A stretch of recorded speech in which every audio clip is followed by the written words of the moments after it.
Tell me a ghost story that sounds completely unbelievable but is entirely true.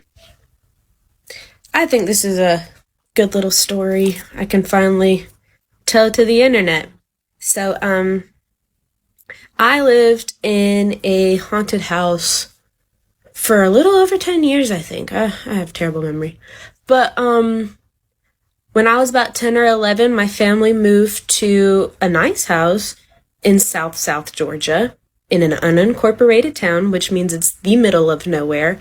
And we had about 5 to 7 acres of land. And on said land was what we are going to call an indentured servant's house. It was, falling apart and stuff like that. We're pretty sure people have passed away and been buried on the property as well. And then the old owner had a heart attack on the front porch when he was trying to give the male kid some candy, because that's what everybody knew him for. He was a really sweet man. But anyways, when we were checking out the house and see if my parents wanted to buy it, what's ironic is we took a picture there with a old ghost camera.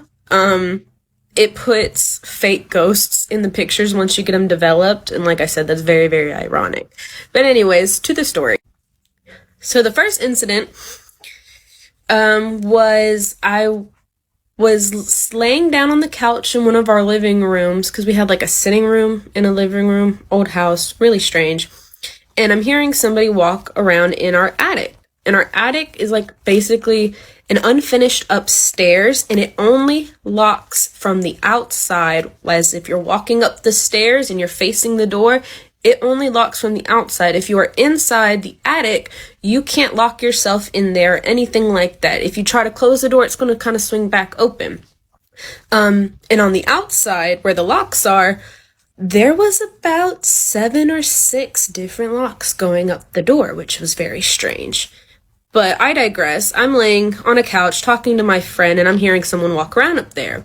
And instinctively, I think it's my younger brother, because we're the only two home. And I'm hollering for him to come down. And that's when I hear him holler from, saying holler a lot, again, South Georgia. I hear him yell from his bedroom, which is on the first floor with me where I am, that he's not up there. So I panic, call my mom, who's working as a dispatcher at a police department, and she tells me to go outside with him, walk around, and see if we can see anybody up there, and then go to the neighbors and get her to help us, basically. We walk around, and I thought I saw, the footsteps were enough, but I thought I saw someone just trying to close the blinds a little bit.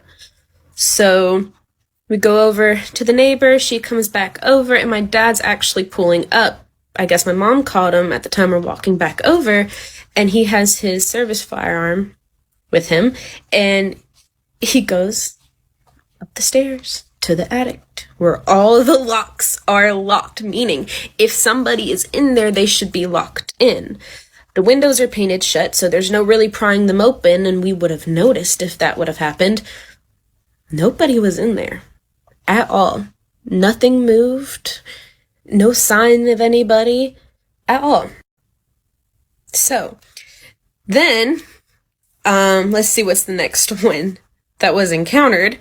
My mother, no one believed me and my brother for a little while, but my mother one time told us she swore she saw a little boy sitting in my brother's room while my brother's in the living room, sitting on the ground, kind of looking at the TV that was in there, which is completely off. Lights are off, but she saw an outline of a boy. We all kind of brushed it off, and it was like, that's weird. But then, my dad comes home from work. Nobody there, nothing.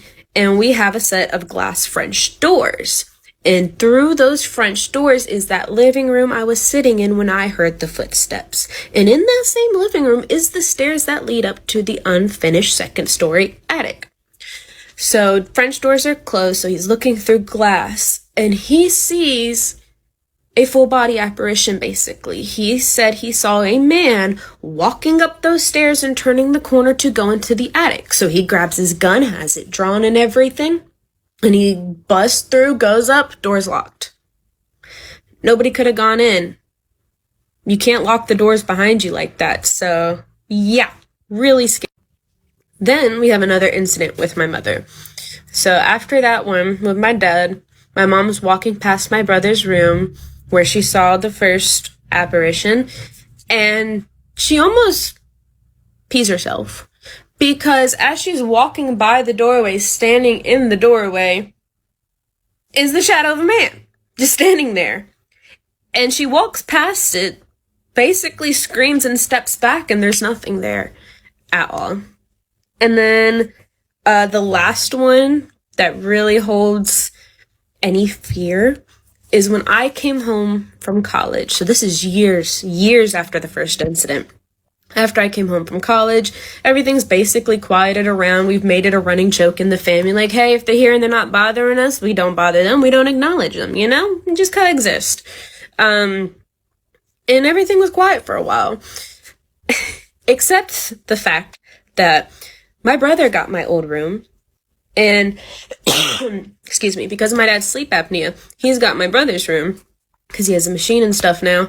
So where does that leave me to sleep with any kind of privacy? You guessed it, the attic. So we have my little bed and everything up there. I've kind of turned it somewhat into a room. And I'm facing the wall one morning, just waking up, scrolling through my phone.